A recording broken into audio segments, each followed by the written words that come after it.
Para começar, Javier Milei discursou pela primeira vez na Assembleia Geral da ONU. Em sua fala, o presidente argentino criticou as Nações Unidas, dizendo que a organização deixou de buscar a paz para impor uma agenda ideológica e quer definir como as nações do mundo devem viver. Milei afirmou que a ONU está forçando a Agenda 2030, que estabelece objetivos econômicos, sociais e ambientais, classificando como uma medida socialista. Ele também questionou a entrada de Cuba e Venezuela no Conselho dos Direitos Humanos das Nações Unidas, definindo os países como ditaduras sangrentas. Por fim, Milei atacou os líderes progressistas do mundo, afirmando que a esquerda restringe e reprime liberdades. Assunto importante para a gente repercutir com os nossos comentaristas. Luiz Felipe Dávila aqui nos estúdios em São Paulo, ao vivo. Dávila, seja bem-vindo, uma ótima noite a você. Para começar, para abrir o programa, esse discurso de Javier Milei dizendo que a ONU impõe uma agenda ideológica a seus membros nesse discurso de abertura de estreia na Assembleia Geral da ONU. Bem-vindo. Boa noite, Caniato. Boa noite à nossa audiência. Boa noite aos nossos amigos de bancada. O discurso de Milei é o discurso de um líder da minoria no Congresso, vamos dizer assim. Por quê? Porque a maioria tem esse viés socialista e Milei é um liberal, é um libertário. Então o discurso dele faz um excelente contraste com os demais discursos, principalmente o do presidente Lula. Mas vamos a alguns pontos do discurso de Milei que parecem muito pertinentes. É um verdadeiro absurdo ter um comitê de direitos humanos que permite Cuba e Venezuela fazer parte. Milei tem toda a razão em mostrar que isso é hipocrisia. Qual é o critério para escolher países para pertencer a um comitê de direitos humanos? Deveria ser respeito à liberdade individual. Como que duas ditaduras sanguinárias que perseguem adversários podem fazer parte de um comitê de direito humano? Então, Milei coloca o dedo na ferida. Milei toca num ponto importante nessa Agenda 2030, principalmente nas questões de intervenção e regulação do Estado. O que ele disse é que isso não ajudou a combater a pobreza. Está aí o número da pobreza voltando a subir. E ele tem razão, os dados mostram que a pobreza vem subindo justamente porque vem diminuindo a liberdade comercial no mundo. Quanto mais política protecionista, quanto mais intervenção do Estado na economia, o que nós temos são mercados regulados, capturado por essas corporações públicas e privadas, e isso acaba criando menos oportunidade para as pessoas e acaba, evidentemente, aumentando a pobreza. Quanto menos oportunidade, mais pobreza.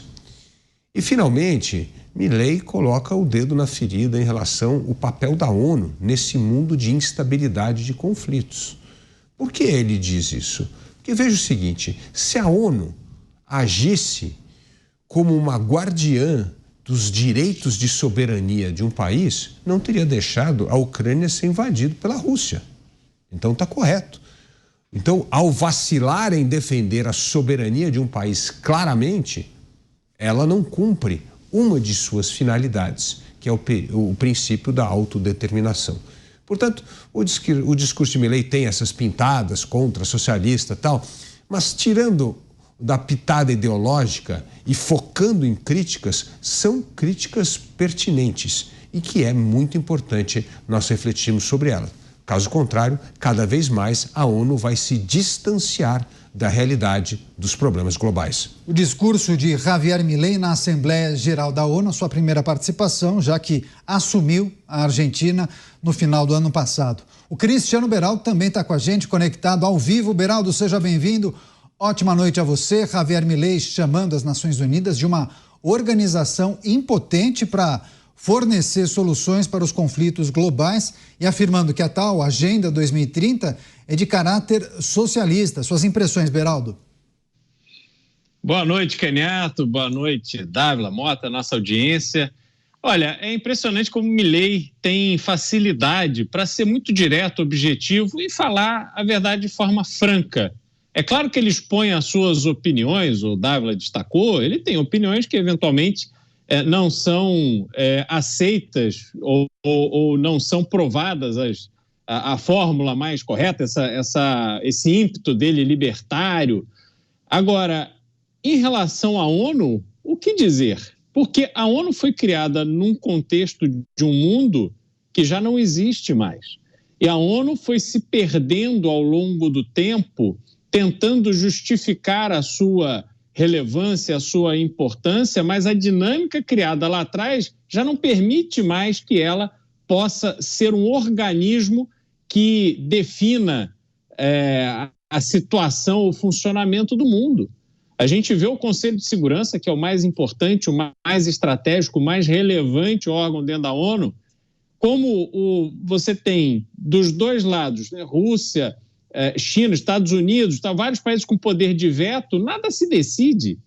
A tentativa, o Brasil ainda ocupou a presidência rotativa, vocês vão se lembrar disso, no início do conflito entre a Rússia e a Ucrânia, houve aquela... Na verdade, não foi nem no início, já foi depois. Houve um episódio já no governo Lula em que houve a presidência de um brasileiro e aí ficou assim ensaiando, não, nós vamos propor aqui um formato para a paz e tal, mas não é assim que funciona. Simplesmente tem um veto e acabou, não tem nada de concreto a ser apresentado pela ONU em benefício do mundo nessas circunstâncias. Então, chamar atenção para isso é fundamental, porque o papel da ONU precisa mudar, porque a ONU também não pode se manter esse instrumento dessas políticas absolutamente inadequadas, onde vive-se uma hipocrisia e um conflito com a lógica, como, por exemplo, colocar a Venezuela num Conselho de Direitos Humanos. Não estão enxergando o que está acontecendo na Venezuela, não se conversa com o povo venezuelano, não se identifica que um ditador procurado por tráfico de drogas, que está encarcerando crianças e jovens, não pode ter nada a dizer no Conselho de Direitos Humanos. Então, enquanto se vive esse conflito, a ONU vai ficando cada vez menor. E o que Milei fez foi retratar essa realidade. Nós estamos repercutindo as falas, o discurso do presidente argentino Javier Milei na Assembleia Geral da ONU, muitas críticas à organização, os nossos comentaristas fazendo as ponderações na abertura aqui de Os Pingos nos Is. O Roberto Mota também com a gente ao vivo do Rio de Janeiro. Mota, bem-vindo, ótima noite a você. Muitas críticas destinadas à administração da ONU, especialmente no que tange à Agenda 2030, Milei afirmando que seria uma medida socialista e, além disso, falando que essas medidas tomadas pela ONU ou os posicionamentos violariam a soberania das nações. Enfim, muitas coisas para a gente analisar. Bem-vindo. Gol de placa do argentino, Caniato. Eu sou muito mais entusiasmado do que os meus colegas aqui. Eu acho que esse discurso do Milei é histórico. Eu não acho que ele tenha nada a ver com libertarianismo. Pelo contrário, ele tem a ver com bom senso, ele tem a ver com a capacidade de enxergar a realidade. Boa noite para vocês, meus colegas, boa noite à nossa querida audiência. Eu vou só lembrar aqui algumas palavras do Milei. Em algum momento, e como acontece com a maioria das burocracias que nós criamos, essa organização, ele disse se referindo à ONU, deixou de obedecer aos princípios de sua fundação e começou a sofrer mutações. Essa organização tinha sido pensada como um escudo para proteger os homens e ela foi transformada em um leviatã com muitos tentáculos, que quer decidir não só o que cada país deve fazer, mas também como todos os cidadãos do mundo devem viver. É assim que partimos de uma organização que buscava paz para uma organização que impõe uma agenda ideológica aos seus membros sobre uma infinidade de temas. Milei acertou no alvo. É isso o que as pessoas que ainda têm bom senso e poder de crítica observam que a ONU se tornou. Milei também disse que a tal Agenda 2030 é de caráter socialista e disse uma coisa perfeita. Ele disse que esse objetivo de promover o tal desenvolvimento sustentável, uma expressão que está na boca de 11 em cada 10 políticos. Ele disse que isso tem uma boa intenção, mas nada mais é do que um programa governamental supranacional de natureza socialista, com soluções que ameaçam a soberania dos Estados-nações e violam o direito à vida, à liberdade e à propriedade das pessoas. É o que muita gente já vem dizendo há muito tempo e agora é dito pelo presidente da Argentina. Que orgulho ter um estadista como Milei no nosso continente. Quando ele sair da presidência da Argentina, ele tem que assumir como secretário-geral da ONU e botar ordem na casa. Tem vários aspectos do discurso de Javier Milei que os nossos comentaristas farão análise. Eu queria, inclusive, viu, Dávila, trazer um outro aspecto dessas falas de Javier Milei, porque ele citou nesse discurso a rejeição da Argentina ao Pacto do Futuro, que foi uma medida aprovada, inclusive, no dia 22, que a Argentina se recusou, não assinou junto com outros países. E ele disse que, ao rejeitar o projeto, propôs, inclusive, a criação de uma nova agenda. Seria a agenda da liberdade. Eu vou até abrir aspas para a fala de Javier Milei. A Argentina vai abandonar a posição de neutralidade histórica que nos caracterizou e vai estar na vanguarda da luta em defesa da liberdade.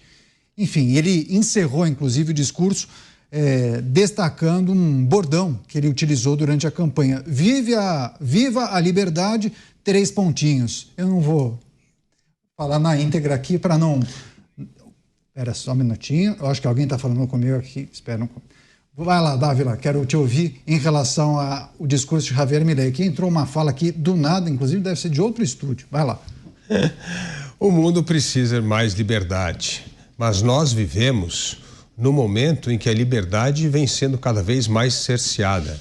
Liberdade de expressão, liberdade comercial, liberdade econômica vem diminuindo. Políticos, tanto da direita quanto da esquerda, vêm defendendo cada vez mais políticas protecionistas, contrário ao caminho da liberdade que Milei defende. E nesse caso eu sou simpatético com Milei, porque eu também defendo essas liberdades, principalmente no comércio mundial, e que vem diminuindo. Ele defendeu a liberdade nos próprios direitos humanos, ele está resgatando a ideia de direitos humanos como sua essência é a liberdade. Ele até critica países que as mulheres não têm liberdade. Então eu entendo que a bandeira de Milei, que precisamos ter mais liberdade no mundo, ela é fundamental, mas hoje ela vai contra o que é o caminho da história. Inclusive países que costumavam defender a liberdade econômica, como os Estados Unidos e o próprio Reino Unido. Agora, eu discordo do meu amigo Mota no sentido que a ONU nunca foi um órgão com o poder de impor nenhuma agenda no mundo. Eles nunca foram nada. Foi sempre um fórum de pessoas que vão lá, falam o que bem entender, e aquilo não tem consequência nenhuma porque a soberania dos países são totalmente respeitadas. E essa agenda não baliza política doméstica. Então é sempre ali um grande fórum. E mesmo quando a ONU foi criada, a ideia de criar um fórum, cada um vai lá e fala tudo o que quiser, bem entender, faz parte justamente de desopilar o fígado numa Assembleia da ONU, justamente para não transformar isso em conflito. Infelizmente, conflitos vêm existindo. E aí sim, o único órgão que tem poder na ONU de interferir é justamente o Conselho de Segurança. E esse não vem atuando quando a soberania de um país, como é o caso da Ucrânia, vem sendo invadida. Quando a autodeterminação, um dos princípios fundamentais da ONU, passa a ser desobedecido pelo Conselho de Segurança, que esse sim é um órgão que tinha força de mobilizar as grandes nações para defender esses princípios. Agora, em relação ao resto, não passa de intenções. Sempre foi assim. Não é que isso é assim hoje, não. Sempre foi assim. Então, a Agenda 2030, todas essas coisas, é ali tentar achar um consenso. E achar um consenso entre mais de 190 nações só pode ser em torno de platitudes. Acho que o Mota quer fazer um complemento à fala do Dávila. É um fórum para falar sobre o que os países bem entendem, mas acaba ditando tendência muitas vezes, né, Mota? Mais do que isso, a palavra da ONU, as declarações da ONU, os relatórios da ONU, são usados para convencer as pessoas a aceitar uma série de políticas. Entre elas está essa história do desenvolvimento sustentável. Tá? Eu vou dar um outro exemplo Eu, durante uma passagem que eu tive pelo Poder Executivo aqui no Rio de Janeiro, eu já contei essa história aqui. Eu tentei ajudar o governo do Rio a construir um novo presídio. E aí, nós tínhamos como interlocutor uma agência da ONU, ligada à ONU. Era ela que determinava os padrões de construção para uma vaga para um criminoso preso. Então, se você não tivesse aquele dinheiro para construir exatamente de acordo com aquelas especificações, desculpa, você não vai construir o presídio. Então, a gente também, basta a gente fazer um esforço de memória, a gente vai lembrar de episódios recentes da nossa história em que a palavra da ONU foi usada para avalizar posições de políticos brasileiros. Então, aqui a gente não está falando, e nisso o Dávila tem razão, da ONU como um poder coercitivo, da ONU ter o poder de impor as suas políticas. Ela faz isso indiretamente através da participação na guerra cultural. Quando a ONU diz, por exemplo, que o problema mais grave do planeta hoje é a emergência climática, a gente esquece que os Estados Unidos, a China e a Rússia ainda têm um arsenal nuclear suficiente para acabar com o mundo várias vezes. A gente esquece do Irã, que é um país dominado por uma seita fanática que tem arma de destruição em massa, que financia grupos terroristas que massacram as pessoas. Então, a palavra da ONU tem muito poder e eu tenho exatamente a mesma visão do Javier Milei. Esse poder hoje é exercido principalmente na área cultural e ideológica e está a serviço de um projeto claramente socialista, coletivista e globalista.